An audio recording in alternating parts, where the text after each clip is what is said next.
Hi hello வணக்கம் and welcome to Thiraimurasu. திரைமுரசில் பார்த்தீங்கன்னா அண்ணனுக்கு சினிமாவில் புதுசாக வர அப்டேட் பார்த்துட்டு இருக்கோம். ஸோ அந்த வகையில் பார்த்தீங்கன்னா இன்னைக்கோ நிறைய இன்ட்ரெஸ்டிங்கான விஷயங்கள் காத்துட்டே இருக்கு. ஸோ வாங்க பார்க்கலாம். திரைமுரசு நிகழ்ச்சியில் முதல்ல நம்ம பார்க்க போகிற செக்மெண்ட் சினி அப்டேட். சினிமாவில் நடக்கக்கூடிய சில முக்கியமான நிகழ்வுகளை இந்த செக்மெண்ட்ல பார்க்கலாம். கடைசியா வெளியான விக்ரம் படம் வேற லெவல்ல ஹிட்டுக்கு பிறகு இயக்குனர் சங்கரின் இந்தியன் 2ல நடிச்சிட்டு வராரு நடிகர் கமல். இப்போ இந்தியன் 2 படப்பிடிப்பு நிறைவடைஞ்சிருக்கு. படப்பிடிப்பு நிறைவு செஞ்ச கையோட தனது அடுத்த படமான தக் லைஃப்ல நடிக்க தயாராயிட்டாரு கமல். இந்தியன் 2 படப்பிடிப்பு நிறைவு செய்த கையோடு தற்போது தனது அடுத்த படமான தக் லைஃப்ல நடிக்க தயாராகிட்டாரு கமல். கடைசியாக வெளியான விக்ரம் படம் வேற லெவல்ல ஹிட் அடிச்சது. லோகேஷ் கனகராஜ் இயக்கத்தில் ரிலீஸ் ஆன இந்த படத்தின் வெற்றி ஹாலிவுட் இண்டஸ்ட்ரியே திரும்பி பார்க்க வைத்தது. கமல், மணிரத்னம் இருவரும் கிட்டத்தட்ட பல ஆண்டுகளுக்கு பிறகு இணைய உள்ளனர். முன்னதாக இவர்களின் கூட்டணியில் வெளியான நாயகன் படம் கிளாசிக் படமாக இன்றளவும் ரசிகர்கள்ல கொண்டாடப்பட்டு வருது. இதனையடுத்து தற்போது நீண்ட இடைவெளிக்கு பிறகு மீண்டும் இந்த காம்போ தக் லைஃப்ல இணைந்துள்ளது. இந்நிலையில இந்த படம் குறித்த அதிரடியான லேட்டஸ்ட் அப்டேட் ஒன்று வெளியாகி உள்ளது. தக் லைஃப் படத்தின் ஷூட்டிங் இன்றிலிருந்தே துவங்குவதாக அதிகாரப்பூர்வமாக அறிவிக்கப்பட்டுள்ளது. வீடியோ ஒன்றினை ரிலீஸ் செய்து இந்த அறிவிப்பை வெளியிட்டுள்ளனர் படக்குழுவினர். மேலும் தக் லைஃப் படத்துல கமலுடன் த்ரிஷா, ஜெயம் ரவி, துல்கர் சல்மான், ஜோஜோ ஜார்ஜ், கௌதம் கார்த்திக், ஐஸ்வர்யா லட்சுமி உள்ளிட்ட மிகப்பெரிய நட்சத்திர பட்டாளங்கள் இணைந்துள்ளனர். மணிரத்னமின் பொன்னியின் செல்வன் பாணியில் ஏராளமான பிரபலங்கள் இந்த படத்திலும் இணைந்துள்ளது ரசிகர்கள் இடையில் உச்சக்கட்ட எதிர்பார்ப்பை கிளப்பியுள்ளது. அத்துடன் தக் லைஃப் படத்திற்கு இசைப்புயல் AR ரகுமான் இசையமைக்க உள்ளது குறிப்பிடத்தக்கது. நடிகர் அஜித் மகள் திருமேனி இயக்கத்தில் விடாமுயற்சி திரைப்படத்தில் நடிச்சிட்டு இருக்காரு. இந்த படம் ஷூட்டிங் அப்டேட் பரவாயில்ல நமக்கு கிடைச்சிட்டு இருந்தாலும் இப்போ நமக்கு கிடைச்ச அப்டேட் வேற மாதிரின்னு தாங்க சொல்லணும். நடிகர் அஜித்தோட லேட்டஸ்ட் போட்டோஸ் எல்லாம் அவங்க ஒய்ஃபை வெளியிட்டிருக்காங்க. அந்த போட்டோஸ் எல்லாம் என்ன மாதிரி இருக்கு அப்படிங்கிறத பார்க்கலாம். கோலிவுட் திரையுலகில் முன்னணி நடிகராக இருப்பவர் அஜித்குமார். இவர் நடிப்பில் கடந்த ஆண்டு பொங்கல் பண்டிகையை முன்னிட்டு வெளியான துணிவு திரைப்படம் ரசிகர்கள் மத்தியில் நல்ல வரவேற்பை பெற்றது. சுமார் 300 கோடி ரூபாய் வசூல் சாதனை படைத்த இந்த படம் நெட்ஃபிளிக்ஸ் OTT தளத்தில் வெளியாகி டாப் 1 லிஸ்டில் இடம் பிடித்தது. இந்த படத்தை தொடர்ந்து அஜித் பைக் ரைட் செய்வதில் கவனம் செலுத்தி வந்தார். அதேபோல் அஜித் இயக்குனர் விக்னேஷ் சிவன் இயக்கத்தில் நடிக்க உள்ளதாக லைகா அறிவித்த நிலையில் விக்னேஷ் சிவன் கூறிய கதை தயாரிப்பு நிறுவனம் மற்றும் அஜித்துக்கு பிடிக்காததால் பல மாதங்களுக்கு பின்னர் இந்த படத்தில் இருந்து விக்கி வெளியேற்றப்பட்டார். இந்நிலையில் அஜித்தின் படத்தை இயக்கும் வாய்ப்பு இயக்குனர் மகிழ் திருமேனிக்கு சென்றது. விடாமுயற்சி என்று பெயரிடப்பட்டுள்ள இப்படத்தின் முதல் கட்ட படப்பிடிப்பை தொடர்ந்து படப்பிடிப்பு அஜர்பைஜான் நாட்டில் நடைபெற்று வருகிறது. மேலும் அஜித் தன்னுடைய மகள் அனுஷ்காவின் பிறந்த நாளையும் துபாயில் தான் கொண்டாடினார். இதுகுறித்த புகைப்படம் மற்றும் வீடியோ வெளியாகி வைரலானது. இதனைத் தொடர்ந்து ஷாலினி அஜித் தன்னுடைய சமூக வலைதள பக்கத்தில் அஜித்தின் ரீசன்ட் ஸ்டைலிஷ் புகைப்படம் ஒன்றை பகிர்ந்துள்ளார். கருப்பு நிற ஹூடி மற்றும் ஜீன்ஸ் பேண்ட் அணிந்து கண்ணில் சன்கிளாஸ் போட்டுக்கொண்டு கைகளை பாக்கெட்டில் வைத்தபடி போஸ் கொடுத்துள்ளார். இந்த புகைப்படம் தற்பொழுது சமூக வலைதளங்களில் படு வைரலாக பகிரப்பட்டு வருகிறது. நடிகர் விஷ்ணு விஷால் நடித்த கட்டா குஸ்தி திரைப்படம் குடும்ப பார்வையாளர்களை மகிழ்வித்ததோடு விமர்சகர்களிடமும் பாராட்டுக்களை குவித்த திரைப்படம்னே சொல்லலாம். பிளாக்பஸ்டர் வெற்றிக்கு பிறகு மீண்டும் நடிகர் விஷ்ணு விஷால் இயக்குனர் செல்லா ஐயாவு கூட்டணியில அமைக்க போறாங்களாமா. வாங்க என்னங்கிறத பார்க்கலாம். கட்டா குஸ்தி திரைப்படத்தின் பிளாக்பஸ்டர் வெற்றிக்கு பிறகு மீண்டும் நடிகர் விஷ்ணு விஷால் இயக்குனர் செல்லா ஐயாவுடன் இணைவதை அதிகாரப்பூர்வமாக அறிவித்துள்ளார். இந்த புதிய திரைப்படத்தை விஷ்ணு விஷால் ஸ்டுடியோஸ் நிறுவனம் தன்னுடைய 11வது தயாரிப்பாக உருவாக்குகிறது. கட்டா குஸ்தி திரைப்படம் குடும்ப பார்வையாளர்களை மகிழ்வித்ததோடு விமர்சகர்களிடமும் பாராட்டுக்களை குவித்தது. இந்நிலையில் வேலேனு வந்துட்டா வெள்ளைக்காரன், கட்டா குஸ்தி, FIR என மாறுபட்ட களங்களில் தரமான வெற்றி படங்களை தந்து வரும் விஷ்ணு விஷால் ஸ்டுடியோஸ் நிறுவனத்தின் 11வது படைப்பாக இப்படம் உருவாகிறது. மேலும் மிக பெரும் பொருட்செலவில் முன்னணி நடிகர்கள் மற்றும் தொழில்நுட்ப கலைஞர்களின் கூட்டணியில் உருவாகும் இந்த புதிய திரைப்படம் குடும்பத்தோடு கொண்டாடும் அசத்தலான காமெடி கமர்ஷியல் படமாக இருக்கும் என்றும் கூறப்படுகிறது. இந்த புதிய திரைப்படத்திற்கான ஆரம்பகட்ட பணிகள் தற்பொழுது துவங்கி பரபரப்பாக நடைபெற்று வருகிறது. படம் பற்றிய மற்ற விவரங்கள் பின்னர் அதிகாரப்பூர்வமாக வெளியிடப்படும் என்றும் தெரிவிக்கப்பட்டுள்ளது. ஒரு நாள் கொத்து, பொன் மாணிக்கவேல் போன்ற வெற்றி திரைப்படத்தில் நடித்த நிவேதா பெத்ராஜ் சினிமாவை தாண்டி ஸ்போர்ட்ஸ்ல ஆர்வம் கொண்டவர். சமீபத்தில் கார் ரேஸ்ல ஈடுபடுவது போல் போட்டோஸை சோசியல் மீடியாவில் வெளியிட்டிருந்தாங்க. இந்த நிலையில் தற்பொழுது ஒரு படி மேலே சென்று மாநில அளவு பேட்மிண்டன் போட்டியில் கலந்து கொண்டு வெற்றி பெற்றிருக்காங்க. அது என்ன அப்படிங்கிறத பார்க்கலாம். மதுரையில் பிறந்த நிவேதா பெத்ராஜ் தனது இளம் வயதிலேயே துபாய்க்கு குடிபெயர்ந்தார். அதன் பிறகு மாடலிங் துறையில் தன்னை ஈடுபடுத்திக் கொண்ட அவர் கடந்த 2015ஆம் ஆண்டு நடைபெற்ற மிஸ் இந்தியா வேர்ல்ட் வைடு என்ற நிகழ்ச்சியில் பங்கேற்று டாப் 5 ஃபைனலிஸ்டாக வந்தது குறிப்பிடத்தக்கது. அது மட்டுமல்லாமல் அதே ஆண்டு நடைபெற்ற மிஸ் இந்தியா UAE போட்டிகளில் இவர் பட்டம் வென்றதும் குறிப்பிடத்தக்கது. தனது பட்டப்படிப்பை எடின்பர்க் நகரில் முடித்த நடிகை நிவேதா பெத்துராஜ் கடந்த 2016ஆம் ஆண்டு தமிழில் வெளியான ஒரு நாள் கூத்து என்கின்ற திரைப்படத்தில் நடித்து தனது கலை உலக பயணத்தை தொடங்கினார். அதன் பிறகு இப்பொழுது வரை தமிழ் மற்றும் தெலுங்கு ஆகிய 2 மொழிகளிலும் நல்ல பல திரைப்படங்களில் அவர் நடித்து வருகிறார். இறுதியாக தமிழ் மற்றும் தெலுங்கு ஆகிய 2 மொழிகளிலும் வெளியான பூ என்ற திரைப்படத்தில் அவர் நடித்திருந்தது குறிப்பிடத்தக்கது. மேலும் தமிழில் பிரபுதேவா நடிப்பில் கடந்த 2021ஆம் ஆண்டு வெளியான பொன் மாணிக்கவேல் என்ற திரைப்படத்தில் கதையின் நாயகியாக இவர் நடித்திருந்ததும் குறிப்பிடத்தக்கது. சைமா உள்ளிட்ட பல விருதுகளை சிறந்த நடிகை பிரிவில் நிவேதா பெற்றுள்ளார். நிவேதாவுக்கு விளையாட்டிலும் பெரிய அளவில் ஆர்வம் இருந்து வந்தது. இந்த சூழலில் பேட்மிண்டன் போட்டியில் அவர் பங்கு பெற துவங்கினார். தற்பொழுது மாநில அளவில் நடைபெற்ற பேட்மிண்டன் போட்டிகளில் தற்பொழுது சாம்பியன் பட்டம் வென்றுள்ளார். அந்த புகைப்படங்களை தனது இன்ஸ்டாகிராம் பக்கத்தில் அவர் வெளியிட்டு இருக்கிறார். இயக்குனர் வெற்றிமாறனின் விடுதலை படத்தின் முதல் பாகம் பல்வேறு விருது விழாக்கள்ல கலந்துக்கிட்டு விருதுகளையும் பாராட்டுகளையும் பெற்றுட்டு வருது. இந்த நிலையில மற்றும் ஒரு பெரிய விருது விழாவில் திரையிடப்பட தேர்வாகி உள்ளது. அது என்ன விழான்னு பார்க்கலாம். இயக்குனர் வெற்றிமாறன் இயக்கத்தில் வெளியான விடுதலை 1 மற்றும் 2 பாகங்கள் புனே சர்வதேச திரைப்பட விழாவில் அதாவது PIFFல் வெளியிட தேர்வாகியுள்ளது. கடைசியாக இவர் இயக்கத்தில் கடந்த ஆண்டு வெளியான திரைப்படம் விடுதலை. ஜெயமோகனின் துணைவன் கதையை மையமாக வைத்து எடுக்கப்பட்டிருந்த இந்த படத்தில் சூரி ஹீரோவாகவும் விஜய் சேதுபதி வாத்தியார் என்கின்ற போராளியாகவும் நடித்திருந்தார். GV பிரகாஷின் தங்கை பவானி ஸ்ரீ ஹீரோயினாக நடித்திருந்தார். இந்நிலையில் தற்பொழுது இந்த படத்தின் வெற்றியை தொடர்ந்து வெற்றிமாறன் 2வது பாகத்தை இயக்கி முடிக்க உள்ளார். இப்படம் இந்த ஆண்டு கோடை நாட்களை குறிவைத்து வெளியாக உள்ளது. விடுதலை படத்தின் முதல் பாகத்திற்கு கிடைத்த வெற்றியை தொடர்ந்து இப்படம் பல்வேறு விருது விழாக்களில் கலந்து கொண்டு பரிசுகளையும் பாராட்டுகளையும் பெற்று வருகிறது. அந்த வகையில் ஜனவரி 31ஆம் தேதி அன்று நடைபெற இருக்கும் ரோட்டர்டாம் சர்வதேச திரைப்பட விழாவில் விடுதலை பாகம் 1 மற்றும் 2 திரையிடப்பட தேர்வாகியுள்ளது. இதனைத் தொடர்ந்து புனேவில் நடைபெற்ற புனே சர்வதேச திரைப்பட விழா PIFF 2024இல் சிறப்பு திரையிடலின் போது விடுதலை பாகம் 1 சிறப்பான வரவேற்பை பெற்றது. இது படக்குழுவினரையும் ரசிகர்களையும் மகிழ்ச்சியில் ஆழ்த்தியுள்ளது. நடிகர் அஜித் மகள் திருமேனி இயக்கும் விடாமுயற்சி படத்துல நடிச்சிட்டு வராரு.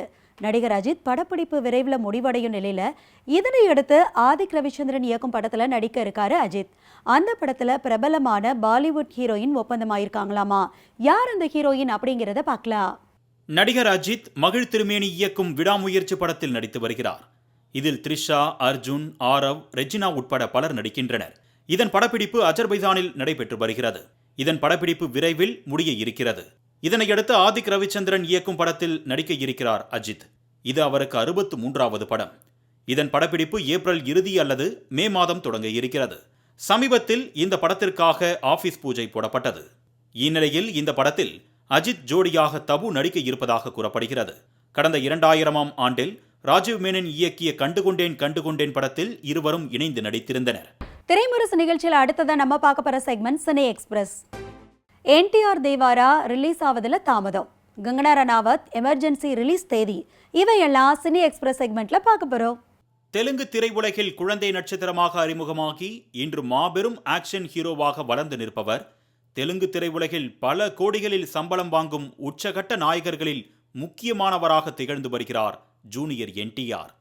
குறிப்பாக அண்மையில் இவர் நடிப்பில் வெளியான ராஜமௌலியின் RRR திரைப்படம் இவருக்கு உலகளவில் மிகப்பெரிய வரவேற்பை பெற்றுக் கொடுத்தது என்றால் அது மிகையல்ல. மேலும் தற்பொழுது கொரட்டாலா சிவா இயக்கி வரும் தேவரா என்கின்ற திரைப்படத்தில் ஜூனியர் NTR நடித்து வருகிறார். இந்த திரைப்படத்திற்கு பிரபல இசையமைப்பாளர் அனிருத் இசையமைத்து வருவது குறிப்பிடத்தக்கது.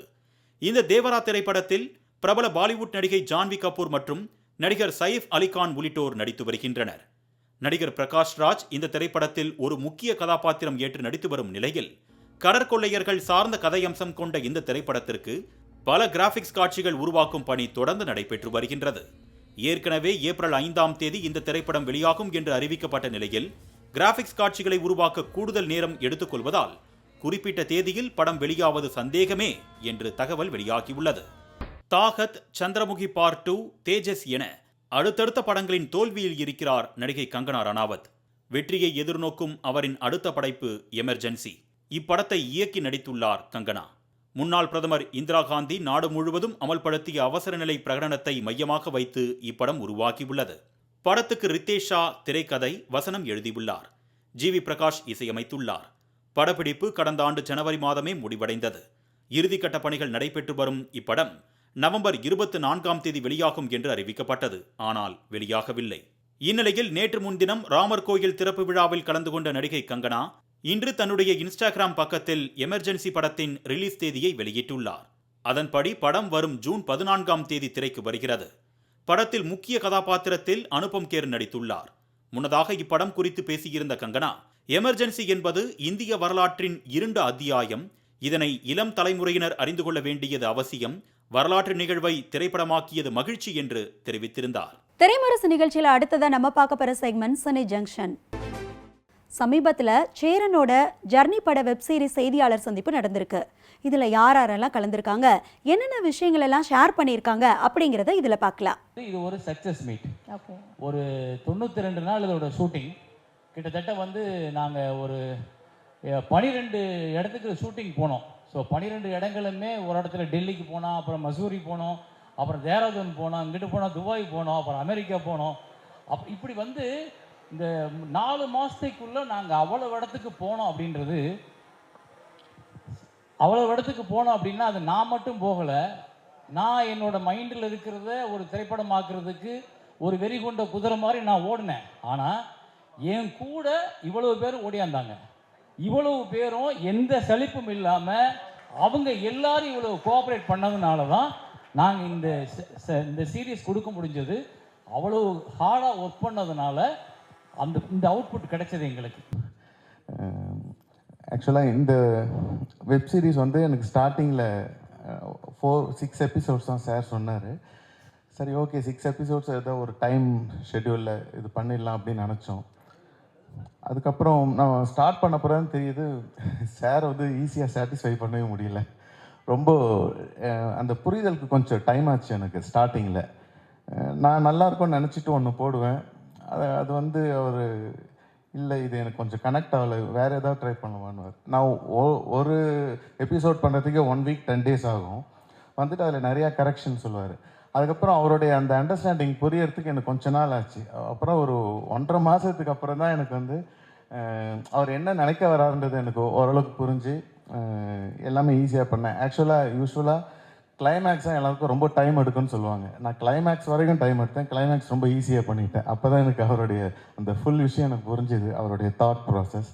ஸோ அந்த மாதிரி அவர் என்னோட ரொம்ப ஃப்ரெண்ட்லியாக, ரொம்ப அன்பாக பழகி அழகான விஷயத்தை வந்து என்கிட்ட இருந்து நிறைய மியூசிக்கை வெளிக்கொண்டு வந்திருக்காரு.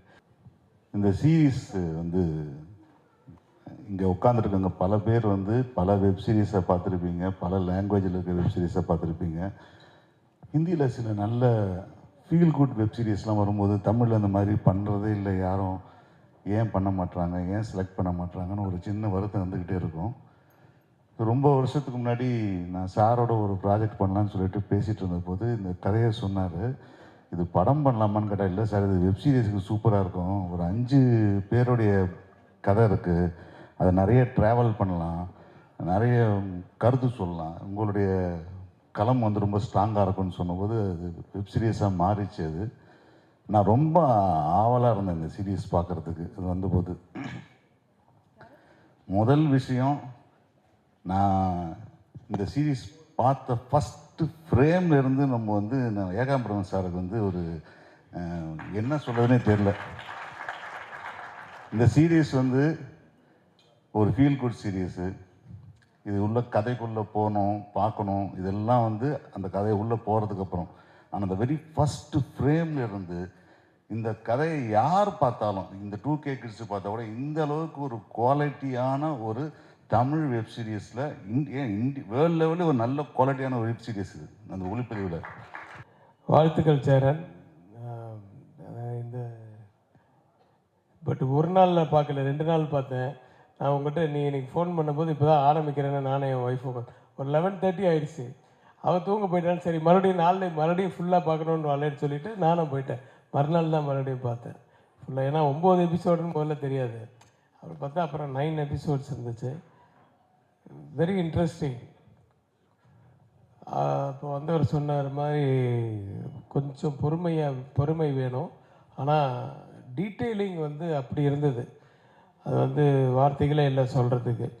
அது அவனுக்கு எப்பவுமே வந்து சேரனுக்கு வந்து இந்த இதையுமே ஒரு ஆணித்தரமாக அழுத்தமாக சொல்லணுங்கிற ஒரு எண்ணம் என்றைக்குமே உண்டு. அது அவரோட முதல் படத்துலேருந்தே நாங்கள் பார்த்துருக்கோம்.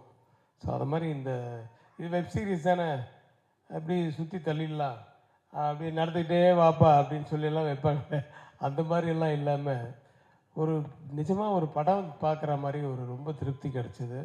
ஒரு வாழ்க்கை பயணத்தை வந்து ஒரு தொடராக பண்ணது வந்து இது புதிய முயற்சின்னு சொல்லலாம். இது வரைக்கும் வெப் சீரிஸ் அந்த மாதிரி வரலன்னு நினைக்கிறேன். இதுக்கு முன்னாடி அயலின்னு ஒரு வெப் சீரிஸ் இருந்தது. அதுக்கப்புறம் சோனியில் இந்த மாதிரி ஒரு நல்ல வெப் சீரிஸ், எல்லா லொக்கேஷன்ஸுமே பிரமாதமாக இருந்தது. பொதுவாக வெப் சீரிஸ்ன்றது வந்து நம்ம ஒரு வீட்டுக்குள்ளேயோ ஒரு ஏரியாவுக்குள்ளேயோ அப்படி வச்சு எடுத்து முடிச்சிருவோம். அப்படிலாம் இல்லாமல் லொக்கேஷன்ஸுக்காக நிறைய மெனக்கெட்டுருக்காங்க. நிறைய மெனக்கெட்டல், கடினமான உழைப்பு, எல்லா நடிகருடைய ஒத்துழைப்பு, இது எல்லாமே சேர்ந்து இந்த படம் வந்து ஒரு தரமான படமாக வந்திருக்கு. இதில் பணியாற்றிய அனைவருக்கும் எனது மனமார்ந்த நல்வாழ்த்துக்களை தெரிவித்துக்கிறேன். இன்னைக்கு வரைக்கும் நான் ஸ்கூல் படிக்கும்போது பார்த்த பாரதி கண்ணம்மாவாக இருக்கட்டும், அதுக்கப்புறம் பண்ண அவரோட அத்தனை படைப்புகளுமே இன்னைக்கு வரைக்கும் அவ்வளோ ஃப்ரெஷ்ஷாக, ஒரு தடவை பார்த்தா எல்லார் மனசுலேயும் ஒரு பெரிய என்ன சொல்கிறது, ஒரு சேர் போட்டு நங்குன்னு அப்படி உட்கார்ற மாதிரியான படைப்பை தான் எப்போவுமே சேரன் சார் கொடுத்துருக்காரு. அந்த வரிசையில் கண்டிப்பாக ஜேர்னி ரொம்ப முக்கியமான ஒரு படைப்பாக இருக்குங்கிறதுல, அதில் நான் என்னோட பங்களிப்பு இருக்குங்கிறதுல எனக்கு ரொம்ப பெரிய சந்தோஷம், பெரிய பெருமை. இது உண்மைதான். இந்த ஸ்ட்ராட்டஜிஸ் அவர் சொல்லுவார், இது இப்படியே போனால் 10 வருஷத்தில் எல்லாம் தரிசு நிலமாக தான் இருக்கும், சாப்பிட்றதுக்கு ஆள் இருப்பான்டா, இங்கே எவனுமே விவசாயம் பண்ணுறதுக்கு ஆள் இருக்க மாட்டான் அப்படிங்கிற ஒரு உணர்ந்து சொல்கிற விஷயம் இருக்குல்ல, அதை எவ்வளோ பேருக்கு இன்றைக்கி புரியும்னு தெரியாது. இன்னொரு 10 வருஷம் 15 வருஷம் கழித்து அன்னைக்கு இதை ஒரு மீமாவோ அன்னைக்கு இப்படி ஒரு பிரச்சனையை சொல்லும்போது நம்ம உட்காந்து பேசிகிட்டு இருப்போம். ஏன்னா இன்னைக்கு சென்னை வந்து மழை அதிகமாக வருது, நமக்கு நிறைய பிரச்சனைகள் வெள்ள ரீதியாக வருதுன்னு சொல்லிக்கிட்டே இருக்கோம். ஆனால் நம்ம அதை கவனிக்கிறதே இல்லை. எப்போ வரும்போது இந்த காலம் விட்டு அடுத்தடுத்து போயிடுவோம். ஆனால் அன்னைக்கு இந்த படத்தோட இதை கட் பண்ணி எடுத்து போடுவாங்க. இது ஒரு மீம்ஸாகவும் இதை ஒரு பெரிய முன்னுதாரணமாகவும் எடுத்து போடுவாங்கன்னு நினைக்கிறேன். ஆனால் உதாரணமான ஒரு படமாகவும் இது ஒரு எல்லாருக்கும் ஒரு பாடமாகவும் எல்லாருக்கும் ஒரு வாழ்வியலாகவும் எடுத்து ஒரு விஷயம் சொல்லிட்டீங்க சார். ரொம்ப ரொம்ப நன்றி. இப்படி ஒரு படைப்பில் எங்கள் எல்லாருக்கும் வாய்ப்பு கொடுத்ததுக்கு எல்லாருக்குமே நன்றி. தென் மாவட்டத்தில் கடைக்கோடி கிராமத்தில் விவசாய குடும்பத்தில் பிறந்தவன். எனக்கு தெரிஞ்சு விவரம் தெரியாது, நான் காட்டுகளே அலைஞ்சாளுங்க. பள்ளிக்கூடத்துக்கு போவோம், காடு தான் எங்களுக்கு. என்ன அந்த தட்டாங்காய், மிதுக்கம்பழமும், வேப்பம், இளந்த பழமும், பருத்திக்காய், இப்படியே தின்னுட்டு அலைஞ்சாளுங்க நாங்கள். இப்படி அது போக வயக்காட்டில் தண்ணி வாய்ச்சிறது, ராத்திரி இப்போ தண்ணி வாய்ச்சிருக்க படுத்து கிடக்குது, இப்படி பல அனுபவங்கள் இருக்குது. ஏறு உழுது, விதைச்சது, களை எடுத்தது, பல்வேறு அனுபவங்கள் இருக்குது. ஆனால் ஒரு முழு விவசாயியா விவசாயத்தை நாம் அறியாத விஷயங்களை எல்லாம் இந்த கேரக்டர் மேலே ஏற்றி என்னை என் மூலமாக வந்து பிள்ளைகளுக்கு பாடம் எடுக்க விட்டு பக்கம் பக்கமாக வசனம் நான் பார்த்து, என்னண்ணே ரொம்ப வசனம் இவ்வளோ இருக்குடே இல்லை அப்படி இல்லை அண்ணே, உங்கள் வாயால் அந்த வசனம் பேசலாத்தாலே போய் பேசுங்களேன் அப்படிம்பாரு. இல்லை அது வந்து அதை உண்மையிலேயே வந்து இது வந்து நமக்கு கிடைச்ச புண்ணியம். இந்த மாதிரி கேரக்டரில் இவ்வளவு பெரிய ஒரு பெருங்காரியத்தை நம் தலையில் ஏற்றி நாம் சுமந்து போய் சந்தைக்கு கொண்டு வந்தோம் பார்த்தீங்களா, அதில் நான் ரொம்ப பெருமைப்படுறேன். ரொம்ப சந்தோஷம். ஜேர்னி வந்து எனக்கு ரொம்ப ஸ்பெஷலான வெப் சீரிஸ். ஏன்னா சேரன் சாரோட ஃபிலிம்ஸுக்கு நான் ஒரு பெரிய ஃபேன். ஸோ அவர் கூட ஒர்க் பண்ண சான்ஸ் கிடைக்குமான்னு ரொம்ப நாள் நான் சினிமா ட்ரை பண்ண காலங்களில் ஆஃபீஸ் அலைஞ்சது உண்டு. ஸோ அந்த மாதிரி ஒரு டைரக்டர்கிட்ட நம்ம நடிக்கிறோன்றதே ரொம்ப சந்தோஷமான விஷயம். நாங்களாம் நடிச்சிருக்கோம், வந்திருக்கோம், ரொம்ப சந்தோஷம். அதுமாரி இதை பார்த்துட்டு எல்லாருக்குமே, ஏன்னா இப்போது அவங்கவுங்க நடித்த படங்களே நான் தொடர்ந்து ஷூட்டில் இருப்பாங்க, இல்லை வேலைகள் இருக்கும், அவங்க டைம் ஒதுக்கி வந்தவங்க எல்லாருக்கும் ரொம்ப நன்றி. Thank you so much. சப்ஜெக்டை பொறுத்த மட்டும் அவர் எப்போவுமே அவருக்கு ஒரு பாணி இருக்குது. உடல் ஊனம் ஒரு பிரச்சனை இல்லைன்னு, ஜாதி ஒரு பிரச்சனை இல்லைவார், திருமணம் ஆகினாலும் பரவாயில்லைங்க, அந்த லவ்வில் இருக்கிற பொக்கிஷத்தை ஒன்று அவர் ஒரு கண்டென்ட் வச்சுருக்காரு, அந்த கண்டென்ட்டை சின்சியராக ட்ராவல் பண்ணுவார். இதை வந்து எனக்கு என்னோட எபிசோடு வரும்போது என்னென்னா, ஒரு சின்ன கேரக்டர்னா விவசாயத்தை பிள்ளைகளை பார்க்கணும், ஊர்லேருந்து வந்த கேரக்டர் நீ வான்னு சொல்லி கூப்பிட்டு போயிட்டு அது உள்ளே போக எனக்கு என்ன வந்துச்சு, ஃபஸ்ட்டு விமர்சனம் வரும். சேரன் நல்ல வயலும் வாழும் எடுத்திருக்காரு, நீங்களும் நடிச்சிருக்கீங்க, எத்தனை போக மூட்டை வரும், கலைக்கூலி போட்டிங்களா, இப்படித்தானே படம் எடுத்துகிட்டு வந்திருக்கீங்கன்ற விமர்சனம் முதல்ல வரும்ன்றது எனக்கு தெரியும். அதே மாதிரி நிறைய பேர் ஃபோன் பண்ணி கேட்டாங்க. அதையெல்லாம் அவருக்கு தெரியாதா என்ன, மீண்டும் மீண்டும் மீண்டும் உள்ளுக்குள்ள போகும்போது அந்த ஊருக்கு ஃபஸ்ட்டு போய் மேல்மருவத்தூர் வந்து உள்ளே போய் உட்காந்தும்போது ஏகா ஒரு ஃப்ரேம் வச்சுருந்தாரு, நான் உள்ளே போனேன். இந்த மரமெல்லாம் பார்த்து பல வருஷம் ஆச்சேடா. மெயின் ரோட்லேயே போயிட்டு தமிழ்நாட்டில் விவசாயம் அழிஞ்சு போச்சுன்னு சொல்கிறோம், ஆனால் உள்ளே போனால் அப்படியே இருக்குது. அதனுடைய இந்த படத்தில் எனக்கு கிடைச்ச அனுபவம்லாம் அப்படித்தான். இதை நான் இன்னும் முழுசாக பார்க்கல. என்னென்னா இந்த மொபைலில் பார்க்குற பக்குவம் எனக்கு இன்னும் வரல. எனக்கு அந்த ஃப்ரேம் தெரியணும், சவுண்டிங் தெரியணும். நான் வந்து இன்னமும் ஒரு பூமர் அங்கிள் தான். சினிமாவை பார்க்குறதுனா எனக்கு ஒரு தேட்ரிக்கல் ஃபீல் இருந்தால் தான் பார்க்க முடியும். மொபைலில் ஏதாவது யூடியூப்போட சரி தான். அதனால் பார்த்ததுக்கப்புறம் தான் நிறைய பேச முடியும். இங்கே யார் வேணால் சொல்லலாம், வெளியே வரும்போது என்னங்க படம் எடுத்துருக்கான்னு சொல்லிட்டு போகிறது ஒரு விமர்சனம் ஆகிப்போகுது. That's not what it is, what you seen a film. நீங்கள் பார்க்குற கண்டென்ட் எப்படி இருக்குன்னு நீங்கள் சொல்கிறது தான் அவங்களுடைய இது. தவிர இதில் வந்து அவங்களுக்கு புரிஞ்சிருக்காது. ஏன்னா விவசாயத்தை பற்றி தெரிஞ்சிருக்காது, இங்கே படுற மெனக்கடைகள் ஒன்று தெரிஞ்சிருக்காது. இங்கே வந்து ஸ்டாக் நேக்கடாக வந்து கலையரசு நிற்கிறார் அப்படின்னு சொன்னால் அங்கே முதல்ல இப்படி கையை வச்சு பார்த்தாரு, அப்புறம் இப்படி கும்பிட்டாரு, அப்புறம் சிலுவை போட்டா, எல்லாம் ஒன்று தானே, சேம். நான் பல இடத்துல பல மேடைகளில் சொன்ன ஒரே கருத்து தான். தாயின் வயிற்றில் கருவுற்று இருக்கும்போது எந்த ஜாதியில் பிறக்க போகிறோம், எந்த மதத்தில் பிறக்க போகிறோம், எந்த மொழி பேசுகின்ற குழந்தையை பிறக்க போகிறோம் அறியாமல் பிறந்த பிறகு பள்ளி பருவத்திலும் தெரியாத ஒன்று கல்லூரிக்கு வராத போது அரசியலுக்கு வரும்போது மட்டும் ஜாதி அடையாளம் காட்டப்படுகிறான்னு சொன்னேன். அதே தான் இந்த பாலிசி இங்கே. அதெல்லாம் சாயம் பூசுறது யார், நம்ம தான் பூசிக்கிறோம். ஆக எல்லாத்தையுமே ரொம்ப போல்டாக சொல்லியிருக்கார், சொல்ல வேண்டிய கருத்துக்கள். அண்ட் சோஷியல் மீடியா இன்றைக்கி இருக்கிற சமுதாயத்துக்கு, இருக்கிற சமூகத்துக்கு அது கஷ்யப் கேரக்டர் மாதிரி அவர் சொல்லியிருக்கிறது எக்ஸ்ட்ராடினரி. பேரன் வந்து இந்த டைமில் பயணிச்சுட்டு தான் இருக்கார். இஸ் இந்த கரண்ட் ஜேர்னி. அவர் இன்னும் அன்னைக்கு எடுத்த படம் இல்லை, இஸ் ரியலி எல்லாமே நீ சொன்ன மாதிரி விசா ப்ராப்ளம், ட்ரம்ப்பை கொண்டு வந்தாங்க உள்ள, இந்த மாதிரி எல்லா விஷயமும் ரொம்ப அருமையாக சிறப்பாக சொல்லியிருக்காரு. இதை வந்து பார்க்காதவங்க போய் பாருங்க. என்ன வியூவர்ஸ், இதுவரை பார்த்த நியூஸ் எல்லாமே உங்களுக்கு பிடிச்சிருக்குன்னு நினைக்கிறேன். இதே மாதிரி வேற ஒரு நியூஸ் கூட நாளைக்கு வந்து உங்களை மீட் பண்றேன். அதுவரை உங்களிடமிருந்து விடைபெறுவது நான் உங்கள் அரசி சுதாகரன்.